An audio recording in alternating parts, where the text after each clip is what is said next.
সংসদীয় আসন নারায়ণগঞ্জ 4-এ। আর আমাদের সাথে আজকের এই আয়োজনে অতিথি হিসাবে রয়েছেন ইসলামী আন্দোলন বাংলাদেশের মনোনীত সংসদ সদস্য প্রার্থী মুফতি ইসমাইল সিরাজি আল মাদানী। কথা বলবো তার সাথে, জানবো তার নির্বাচনী এলাকা নিয়ে কি পরিকল্পনা রয়েছে। জনাব ইসমাইল সিরাজি, আপনাকে স্বাগত আমাদের এই আয়োজনে। আপনার কাছ থেকে শুরুতেই জানতে চাই, আপনি যদি এই আসনের সংসদ সদস্য নির্বাচিত হন, এই এলাকার মানুষের জন্য আপনার কী পরিকল্পনা আছে?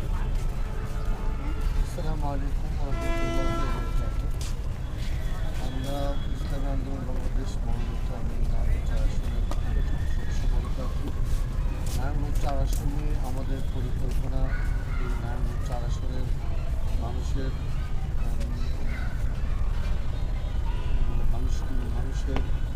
সব ধরনের যে জটিলতা থাকে হচ্ছে মানুষকে তাদের অধিকার রক্ষা, নারীদের অধিকার রক্ষা, বিশেষ করে যুবকদের তাদের প্রত্যেকটা কাজে যুবকরা যেন সুন্দরভাবে তাদের ব্যবসা বাণিজ্য করতে পারে, লেখাপড়া করতে পারে।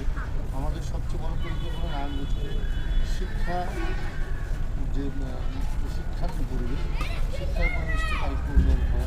নারায়ণগঞ্জে কোনো কম মেডিকেল কলেজ নেই, কোনো ভার্সিটি নেই, কোনো ইউনিভার্সিটি নেই। আমরা চাই নারায়ণগঞ্জে একটু ভালো ইউনিভার্সিটি হবে, নারায়ণগঞ্জে একটু মেডিকেল কলেজ হবে। বিশেষ করে নারায়ণগঞ্জ যেহেতু এখানে 8% থাকেন এবং সাধারণ নিম্ন শ্রেণীর মানুষ থাকেন, আমরা চাই নারায়ণগঞ্জের সব ধরনের মানুষ সমান অধিকার পান, সবাই নিরাপত্তা পান, সবাই নিরাপদে বসবাস করুন। বিশেষ করে অনেকে মনে করেন ইসলাম আসলে নারীদেরকে আবদ্ধ করা হবে, ইসলাম আসলে নারীদের উপর চাপিয়ে দেওয়া হবে, ইসলাম আসলে নারীদেরকে জেলখানার মধ্যে বন্দী করা হবে। আসলে এই বিষয়টা আমাদের থেকে দূরে সরা দরকার, আর এই বিষয়টা আমাদের একদম পরিষ্কার হওয়া দরকার। ইসলাম মানুষের উপর চাপিয়ে দেওয়ার জন্য আসেনি। যদি তাই হতো তাহলে বিগত কয়েকশো বছর ভারত উপমহাদেশে মুসলিমরা শাসন করেছে। যদি মুসলিমরা ইসলাম চাপিয়ে দিত তাহলে ভারত উপমহাদেশে একজন হিন্দু খুঁজে পাওয়া যেত না। আমরা ইসলাম আসলে নারীদেরকে সর্বোচ্চ নিরাপত্তা দেওয়া হবে, নারীরাও ব্যবসা বাণিজ্য করতে পারবে, নারীরাও চাকরি করতে পারবে। হ্যাঁ, তবে সেটা শারীরিক সাথে আমরা সর্বোচ্চ নারীদেরকে নিরাপত্তা দিতে চাই। এবং বিশেষ করে যারা শ্রমিক এবং ব্যবসায়ী, আমি মনে করি ব্যবসায়ীরা তাদের সুন্দরভাবে চাঁদা মুক্ত ব্যবসা করবেন, শ্রমিকরা তাদের ন্যায্য অধিকার পাবেন। ইসমাইল সিরাজি, আপনার কাছে ছোট করে জানতে চাই যে এখানে জামাত ইসলামের প্রার্থী দিয়েছে, সামান্য 8 দলের প্রথম থেকে ইসলামী আন্দোলন আপনাকে প্রার্থী ঘোষণা করেছে।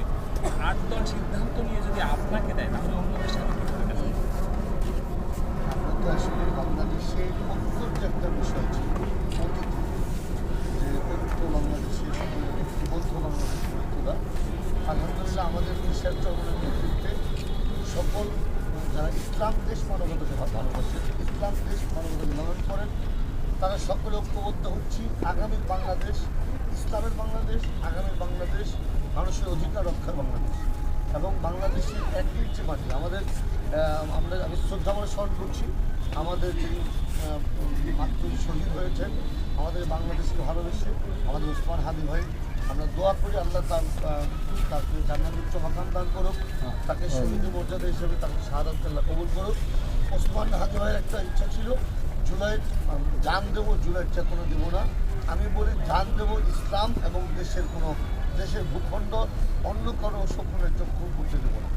জি, অসংখ্য ধন্যবাদ আপনাকে আমাদেরকে আপনার গুরুত্বপূর্ণ সময় দেওয়ার জন্য। প্রিয় দর্শক, আজকের মতো এই অনুষ্ঠান এখানেই শেষ হচ্ছে। আমাদের পরবর্তী আয়োজন রাত 9টায় দেখা আমন্ত্রণ রইল। সেই পর্যন্ত সবাই CSRM টিভি সিলেকশন এক্সপ্রেসের সাথে।